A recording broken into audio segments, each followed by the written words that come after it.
Today, we're jumping into a really powerful idea. What if you're not just living your life, but actually designing it? We're talking about becoming the architect of your own reality. So let's get into it. This is the architecture of you. This quote right here, it just flips everything on its head, doesn't it? It moves us away from thinking of ourselves as some fixed person we have to discover, and instead it says our identity is something we choose. It's an active process. This single idea is the foundation for everything we're about to build. All right, so let's start with this massive shift in how you see yourself. Are you just a passenger along for the ride, or are you actually in the driver's seat? This first part is all about grabbing the steering wheel and accepting that, yep, you are the architect. I mean, does this sound familiar at all? That feeling that you're just stuck in a loop of reacting? You're reacting to your inbox, reacting to other people's needs, reacting to stuff that feels totally out of your hands. It's this sneaky feeling that life is happening to you instead of from you. A lot of us get stuck here and don't even know it. And this really breaks down the two ways we can live. Over on the left, you've got the passive renter. They're living in their house, sure, but it doesn't feel like theirs. When a pipe bursts, they just react, feeling like a victim of the house. But then, look to the right. You have the conscious architect. The architect owns the place. They don't just react to problems. They design the whole building from the ground up intentionally. So if you're going to be the architect, what are your building materials? What are you working with? Well, any amazing structure needs a rock-solid foundation. And for you, that foundation is built on three essential pillars.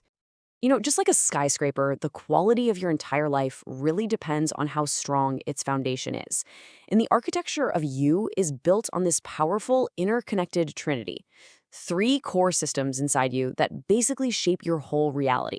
When they work together, your structure is solid. When they don't, well, things can get a little shaky.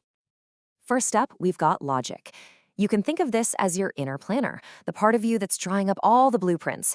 It's your brain trying to analyze everything, give it structure, and make it all make sense. But here's the catch. Your blueprints are only as good as the beliefs your logic is based on, right?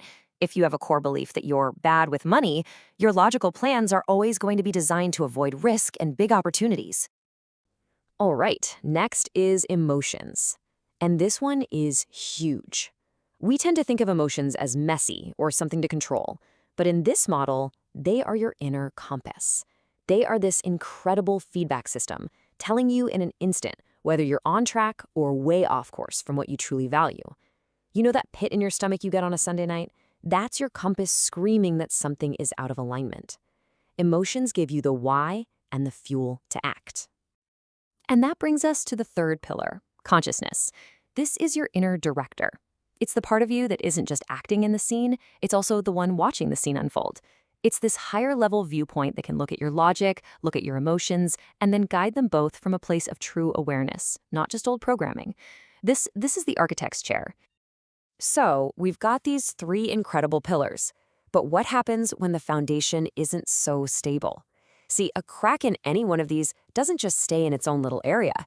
It can threaten the whole structure you're trying to build. This chart just lays it all out, plain and simple. Take a look at the emotions pillar. If you suppress your emotions or have unprocessed trauma, what happens? You lose your inner compass. You get stuck in your head, overanalyzing everything into paralysis. Now look at logic. If it's running on old, limiting beliefs, your plans are going to be flawed from the start, which just leads to emotional overload. And if your consciousness is just on autopilot, well, the director's gone for a coffee break and you're stuck playing the victim, repeating the same old negative patterns over and over. You see how they're all connected? But here's the good news. It is absolutely not all doom and gloom. Actually, seeing the cracks is the very first step to a total renovation. And the goal isn't just to patch a few holes. The goal is to consciously build the best possible version of yourself, what we're calling the super version.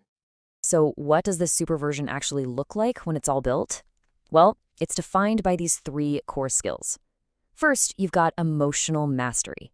This is where your emotions are your guide and your fuel, not some scary monster you have to fight. Then there's rational precision, where your logic is sharp, clear, and leads to smart, effective action. And finally, elevated consciousness, where you're living on purpose, from a place of choice, not just drifting on autopilot.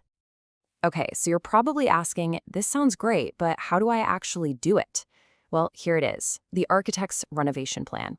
It's a clear three-step process. Step 1, calibrate your compass. That means you have to reconnect with your emotions and actually learn to understand what they're telling you. Step 2, redrawing your blueprints. This is where you actively challenge and rewrite those old, limiting beliefs that are messing up your logic. And finally, step 3, take back the director's chair. You have to consciously step out of autopilot and start making intentional choices. So, at the end of the day, this whole framework gives you everything you need. You have the tools, you have the potential blueprints, and you have the responsibility. Your life, it's not just a random series of events. It's your masterpiece, waiting to be designed, waiting to be built. So the only real question left is the one right here on the screen. What will you build?